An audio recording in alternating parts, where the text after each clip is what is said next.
Buenas tardes, mi grupo está conformado por Jairo Andrés Chacón, Wilson García y quien les habla, Mónica Ponte. A mi grupo le correspondió los temas de fibras ópticas, los sistemas ópticos, conformación de frente de onda, lentes gruesas y sistemas de lentes y trazado analítico de rayos. Primeramente, pues vamos a ver qué son las fibras ópticas. Las fibras ópticas son filamentos de vidrio o plástico que transportan luz transmitiendo información. Los usos principales de estas se ven en redes de telecomunicaciones, Internet de alta velocidad y sistemas de comunicación avanzada.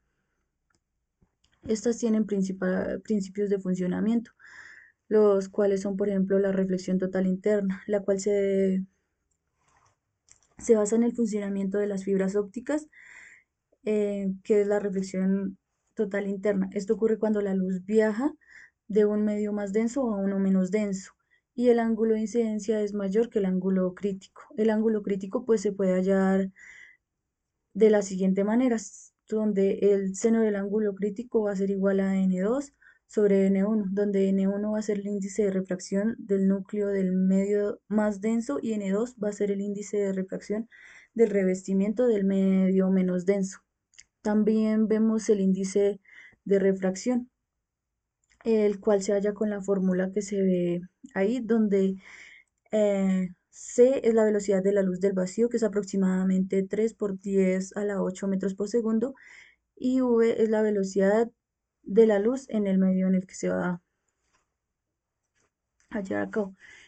También vemos que acá interactúa la ley de Snell, que es la que describe cómo se comporta la luz al pasar entre dos medios diferentes. Y enseguida vemos la fórmula. ¿Cuáles son las ventajas de la fibra óptica? Una de ellas es que nos da alta capacidad de transmisión. Esto pues ya que puede transmitir grandes cantidades de datos a alta velocidad. También tiene menor atenuación, menos pérdida de señal en comparación con otros cables. Y también podemos ver la inmunidad a interferencias que no son afectadas por campos eléctricos o magnéticos y mayor seguridad que las que nos ofrecen los cables normales. Enseguida podemos ver un ejemplo práctico que pues nos dice que supongamos que tenemos una fibra óptica donde el núcleo tiene un índice de refracción de 1.5 y el revestimiento tiene un índice de 1.4 y lo que queremos hallar es el ángulo crítico. Usando la fórmula que ya habíamos mencionado para hallar el ángulo crítico, que era seno del ángulo crítico va a ser igual a n2 sobre n1 y reemplazando los valores donde n2 va a ser 1.4 y n1 1.5, el cual nos da de un valor de 0.993. Eh, y después despejamos el ángulo para poder hallar y despejándolo nos da coseno de 0.93, dándonos un ángulo de 68.9. Esto significa que en cualquier luz que incida en el núcleo con un ángulo mayor o aproximadamente a 68.9 será reflejada internamente permitiendo la transmisión a lo largo de la fibra.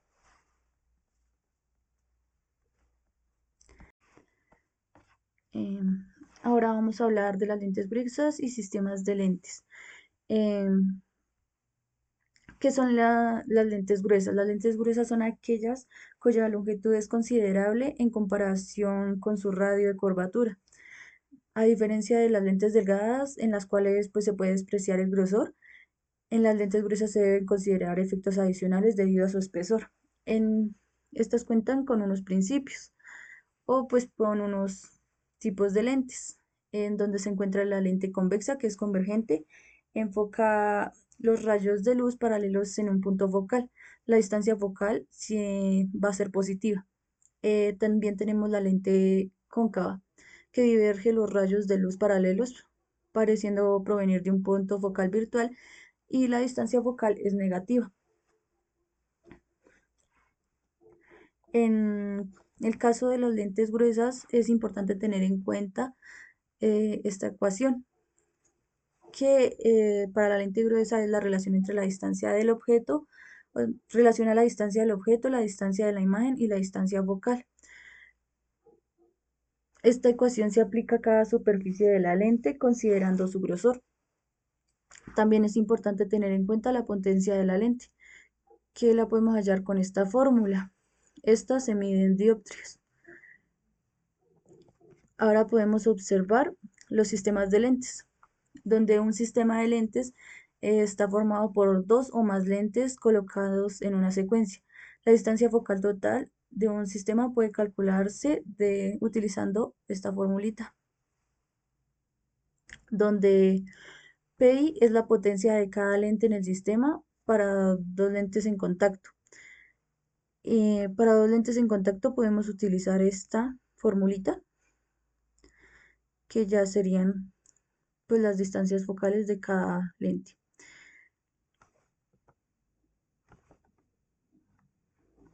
Eh, Podemos observar un ejemplo práctico donde pues, nos dice que supongamos que tenemos un sistema compuesto por dos lentes, una lente convergente a una distancia focal de 10 centímetros y una lente divergente con una distancia focal de menos 15 centímetros. Primero que todo, pues vamos a calcular la potencia de cada lente, donde acá se ven los cálculos. Y luego sumamos las potencias para hallar la potencia total. Luego, ahora pues ya podemos hallar la distancia focal del sistema que utilizando esta fórmula que nos da un total de 30 centímetros, lo que pues no significa que el sistema actúa con una lente convergente con una distancia focal efectiva como de 30 centímetros. Los sistemas ópticos. Podemos decir que un sistema óptico es un conjunto de superficies que separan medios de distintos índices de refracción. Si estas superficies son de revolución, sus centros están alineados, la recta que los une es el eje óptico. Eh, el objeto es el punto emisor de los rayos y la imagen es donde los rayos convergen tras atravesar el sistema óptico. Si los rayos pasan físicamente por un punto, la imagen sería real. Y si se forman por prolongaciones de los rayos, la imagen sería virtual. Esto lo veremos un poco más adelante en las otras diapositivas. Existen dos tipos de elementos en los sistemas ópticos. Serían los reflectores y los refractores. Los reflectores son sistemas ópticos que utilizan espejos para redirigir la luz mediante reflexión. Pueden ser espejos planos, espejos convexos o espejos cóncavos. Y se usan en telescopios, faros y proyectores. Los refractores son sistemas ópticos que utilizan lentes para desviar la luz mediante refracción, formando así imágenes. Se utiliza principalmente como en telescopios, microscopios y gafas. La formación de imágenes. La formación de una imagen ocurre cuando los rayos de luz son reflejados o refractados por un objeto. Se combinan de esta manera, producen una representación visual del mismo objeto. Esto sucede en espejos y lentes, debido pues a la refracción y la reflexión de la luz. Una imagen real se forma cuando los rayos de luz convergen en un punto después de reflejarse o refractarse. Se pueden proyectar en una pantalla, siempre es invertida respecto al objeto y se forma en espejos cóncavos dependiendo de la posición del objeto, y también se forma en lentes convergentes. La imagen virtual se forma cuando los rayos de la luz parecen provenir de un punto detrás del espejo o lente, pero en realidad nunca convergen. Eh, que no se puede proyectar en una pantalla. La imagen siempre es derecha respecto al objeto y se forma en espejos cóncavos, en espejos planos y convexos, perdón, así como en lentes divergentes también. Acá podemos ver la representación de los rayos en una imagen real. De esta manera acá se proyectaría la imagen real y acá podríamos ver la imagen virtual. Existen los tipos de sistemas ópticos. Ahí está el sistema dióptrico, que usa lentes y funciona por refracción. Principalmente tiene usos como la lupa, la cámara, fotografías y en telescopios. El sistema catóptrico que usa espejos y funciona por reflexión. Eh, También tiene usos como el telescopio, reflectores y periscopios. El sistema catadióptrico combina lentes y espejos. Un ejemplo de su uso puede ser los telescopios, las cámaras de alta definición y, y ya. La reflexión y los espejos. La reflexión es el cambio de dirección de la luz al chocar contra la superficie, obedeciendo las leyes de la reflexión, que nos dice que el ángulo de incidencia es igual al ángulo de reflexión. Los espejos pueden ser planos, como podemos ver acá en esta parte, que formando imágenes virtuales y del mismo tamaño. Pueden ser también cóncavos como vemos acá, que generan imágenes reales o virtuales según la posición del objeto. También puede ser convexos, como vemos acá, que siempre producen imágenes virtuales más pequeñas y derechas que el objeto. En espejos curvos, la formación de imágenes se determina mediante rayos principales, siendo clave en aplicaciones como telescopios, retrovisores y sistemas ópticos. La aproximación paraxial. Es un concepto fundamental en la óptica geométrica. Se basa en la suposición que los rayos de luz que viajan cerca al eje óptico forman pequeños ángulos respecto a este. Gracias a esto se puede aplicar las aproximaciones matemáticas como un ejemplo. El seno del ángulo es aproximadamente igual al ángulo, lo que simplifica los cálculos en los sistemas ópticos. Esta aproximación es clave en el diseño y análisis de lentes delgadas, espejos esféricos, también en telescopios y también en microscopios, ya que nos permite describir la formación de imágenes sin necesidad de considerar grandes aberraciones ópticas significativas. Su aplicación facilita el estudio de la distancia focal, también la posición de las imágenes y el aumento en diversos dispositivos ópticos. Elementos cardinales en un sistema óptico. Eh, Principalmente está el eje óptico, que sería la línea imaginaria que atraviesa los centros de la curvatura, que sería, si el objeto está alineado con el lente, la línea imaginaria sería esta y este sería nuestro eje óptico. Los puntos focales, que son el foco del objeto, donde los rayos que entran en el sistema salen paralelos, serían esta parte. Y los planos focales y principales, los planos perpendiculares al eje óptico que facilitan el estudio, serían estos de acá. Foco de imagen, eh, donde convergen los rayos paralelos entrantes, que serían esta parte. Hasta acá podemos ver la representación.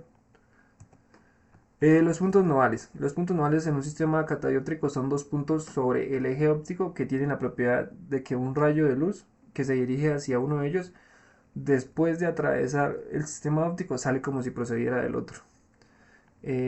Acá se puede ver la representación. En un rayo que incide en n sale como si viniera de n, de la otra n. La distancia focal y la potencia óptica. La potencia óptica se define como la inversa de la distancia focal. Se mide en dioptrias, indicando la capacidad y convergencia de la luz. Las dioptrias, digamos, cuando van al, al oftalmólogo y le recetan unas gafas, estas gafas se miden en dioptrias. Para eso se utiliza esta fórmula principalmente. Y la distancia focal, pues la distancia entre los planos principales y los puntos focales. Con eso también podemos hallar la distancia entre dos puntos o dos objetos.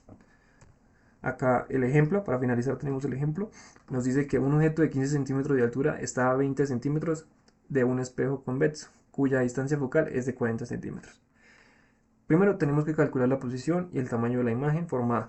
En la segunda, en el inciso B, dibujamos el trazado de los rayos correspondientes. Puedo explicar un poco paso a paso. Acá utilizamos la ecuación fundamental de los espejos para calcular la distancia pues, a la que se forma la imagen del espejo. Esta ecuación ya la habíamos visto en las diapositivas anteriormente, donde S es la distancia de la imagen del espejo, S es la distancia del objeto al espejo y F es la distancia focal, es decir, la distancia del foco al espejo, que es la mitad del radio de la curvatura del espejo. En este caso conocemos la distancia focal y nos dice que S vale menos 20 centímetros, puesto que está delante del espejo. por lo tanto lo tomamos como negativo. Reemplazamos en la fórmula, hacemos el debido procedimiento. Esto nos tendría que dar que S es igual a 40 centímetros dividido 3, lo cual es igual a 13.33 centímetros. De este modo calculamos la segunda parte que nos pide, que sería el tamaño de la imagen, que el tamaño de la imagen está dado por esta ecuación. Reemplazamos en la ecuación y obtenemos este resultado. Reemplazamos los valores, el valor que nos había dado antes, el valor de la altura del objeto y el valor del tamaño del objeto. Acá al reemplazar nos da que el tamaño de la imagen va a ser de 10 centímetros. El signo positivo indica que la imagen está derecha respecto al objeto y su tamaño es de 10 centímetros. Para el inciso B, lo que se hace es representar todos los rayos y así sería la solución del inciso B.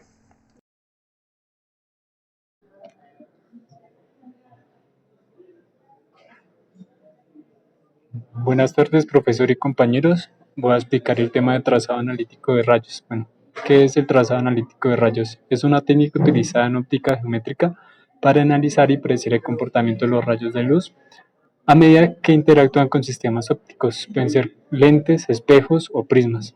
Eh, para este tema vamos a tener en cuenta la ley de reflexión, que nos dice que el ángulo de incidencia es igual al ángulo de reflexión. Más adelante vamos a ver la ley de refracción, que nos dice que describe cómo cambia la dirección de un rayo al pasar de un medio a otro con diferente índice de refracción. Y la propagación rectilínea, que son los rayos de luz que viajan en línea recta en un medio homogéneo. Ok, entonces para las partes, tenemos las partes de un espejo. Vamos a tener la parte de superficie reflectora, que es donde ocurre la reflexión de la luz. También esto se puede ver tanto en un espejo, puede ser una superficie plana o curva, ya sea cóncava o convexa. Para el eje óptico tenemos que es la referencia para medir distancias y trazar rayos paralelos o que pasan por el foco o el centro de curvatura. También tenemos el vértice, que es el origen de referencia, el centro de curvatura, que define el radio de curvatura y también ayuda a trazar los rayos que pasan por el centro. Tenemos el foco, que es clave para determinar la posición de la imagen y trazar rayos principales. El plano focal, que ayuda a localizar imágenes de rayos no paralelos al eje óptico. Y la norma de la superficie, que es la referencia para aplicar la ley de la reflexión. En esta imagen podemos, pues para un espejo convexo, podemos ver el centro y también podemos ver el foco. Lo mismo para la otra imagen. Tenemos los tipos de espejo. En este caso van a ser el espejo plano, el espejo cóncavo y el espejo convexo. Podemos ver también sus partes. Aquí podemos ver un espejo plano que al incidir un rayo de luz, el ángulo con el que viene va a ser el mismo ángulo reflejado. Tenemos el espejo convexo, que es el centro de curvatura. Ahí van a diverger todos los rayos que golpeen contra la superficie o incidan contra la superficie del espejo. Y tenemos el espejo convexo, donde todos los rayos que inciden van a diverger, pero proyectando estos rayos que divergen podemos encontrar el foco. Aquí tenemos pues la formación de imágenes como una tabla general que describe. Entonces, para el cóncavo, si hay un objeto lejos del espejo, más allá del centro de la más allá del centro de curvatura, el tipo de imagen va a ser real. La orientación invertida, el tamaño va a ser más pequeño. También tenemos un objeto en el centro de curvatura, va a ser real, la orientación va a ser invertida y el tamaño va a ser igual.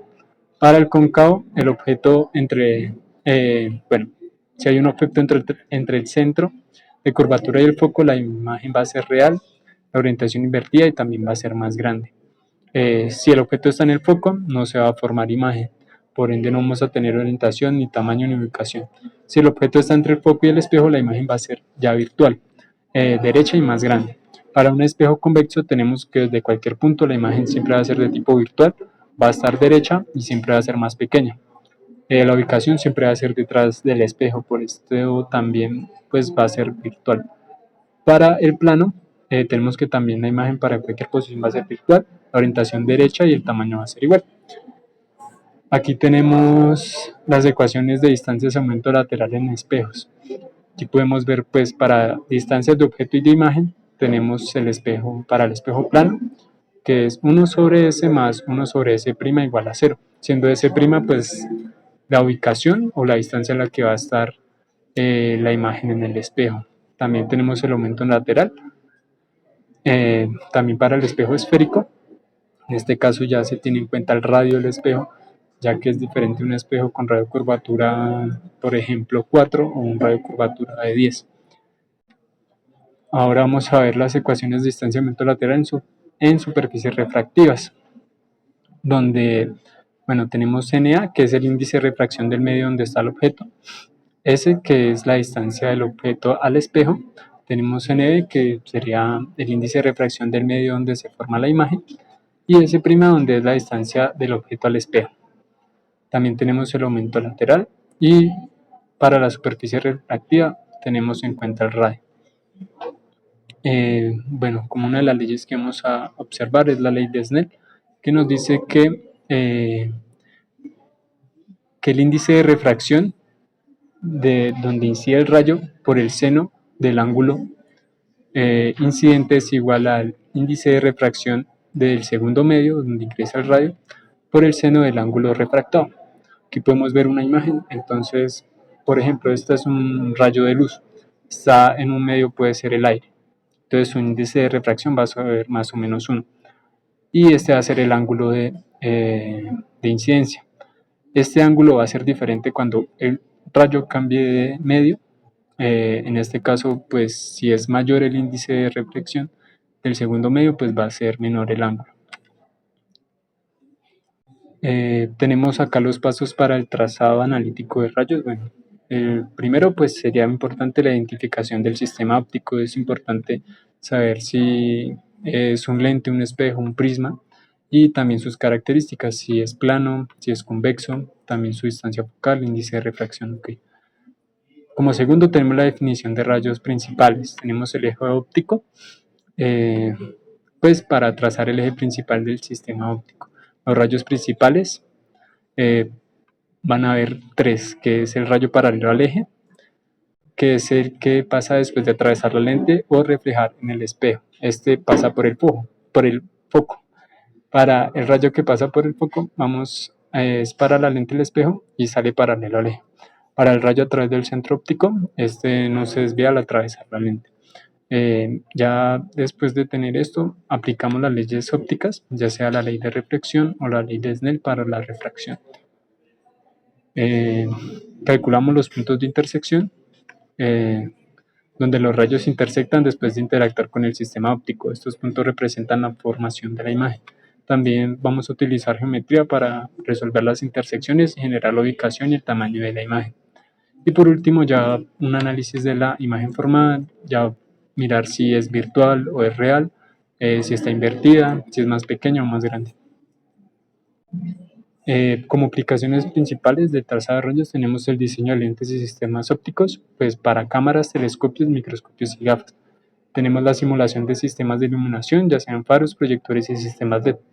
El análisis de aberraciones para corregir defectos en sistemas ópticos y la fotónica y telecomunicaciones en el diseño de fibras ópticas y dispositivos láser. Muchas gracias.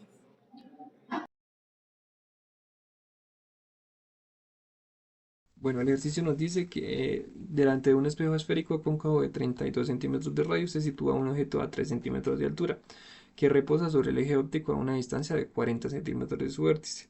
A. Construye la imagen gráficamente. B. ¿Cuál es la distancia focal del espejo? C. Calcula la posición y el tamaño de la imagen. Bueno, lo primero que tenemos que hacer es empezar por hacer la representación gráfica de la imagen. Para ello tendremos que dibujar el espejo y basta con que hagamos dos rayos de los que parten de nuestro objeto. El esquema que yo he realizado es el siguiente. En azul tenemos el espejo cóncavo. eh, Como se puede ver acá en la imagen, en azul tenemos el espejo cóncavo. Aquí tendríamos el eje óptico. Aquí quiere decir que debería estar el vértice óptico y este es nuestro objeto AB. He trazado también dos rayos, uno que sería paralelo al eje óptico, que cuando toca el espejo se refleja pasando por el foco del espejo y otro rayo que iría desde el objeto pasando por el centro de la curvatura hasta el espejo. Lo toca perpendicularmente y se refleja volviendo en la misma dirección pero en sentido contrario. Acá donde se cortan ambas direcciones es donde se va a formar la imagen de nuestro objeto. Así es como se puede representar gráficamente. Bueno, ahora vamos a calcular la distancia focal del espejo. Para hacer esto, lo primero que tenemos que tener en cuenta es el convenio de los signos. Ver los datos que nos han dado y qué signos tienen. Al ser un espejo cóncavo, eh, este sería su vértice óptico. Todas las distancias que están en el eje óptico quedan a la izquierda del vértice, por lo tanto serán negativas, mientras que el tamaño de nuestro objeto, que está por encima del eje óptico, debemos de considerarlo por lo tanto positivo.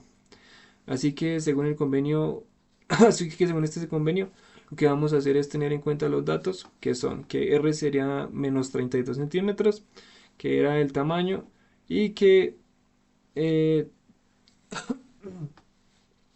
que el tamaño será 3 centímetros. Y S, la distancia a la que se encuentra el objeto de la lente sería menos 40 centímetros. Ahora sí podemos hacer el cálculo de la distancia focal. En los espejos esféricos se cumplía que la distancia focal del objeto era igual a la distancia focal de la imagen y ambas eran igual a la mitad del radio de la curvatura. Por lo tanto, como conocemos R, solo tenemos que sustituir menos 32 centímetros dividido en 2, quedándonos así menos 16 centímetros. Y esta será la distancia focal. Ahora vamos a calcular la posición en la que aparece la imagen. Para ello vamos a usar la ecuación fundamental de los espejos esféricos, pero en función de la distancia focal. Era la siguiente. 1 dividido por la distancia del objeto más 1 dividido por la distancia de la imagen. Más igual a 1 dividido por la distancia focal. Como conocemos todos los datos, ahora solo tenemos que sustituir y calcular cuánto vale S'. 1 dividido menos 40 centímetros más 1 dividido por S' igual a 1 dividido 16 centímetros. Despejando y operando quedaría menos 26.67 centímetros. Es decir, sigue estando a la izquierda del vértice óptico, tal y como vemos acá en nuestra imagen. El tamaño de la imagen lo hacemos a partir del aumento lateral, que era el siguiente: el cociente de entre el tamaño de la imagen dividido por el tamaño del objeto, entre el tamaño de la imagen dividido por el tamaño del objeto.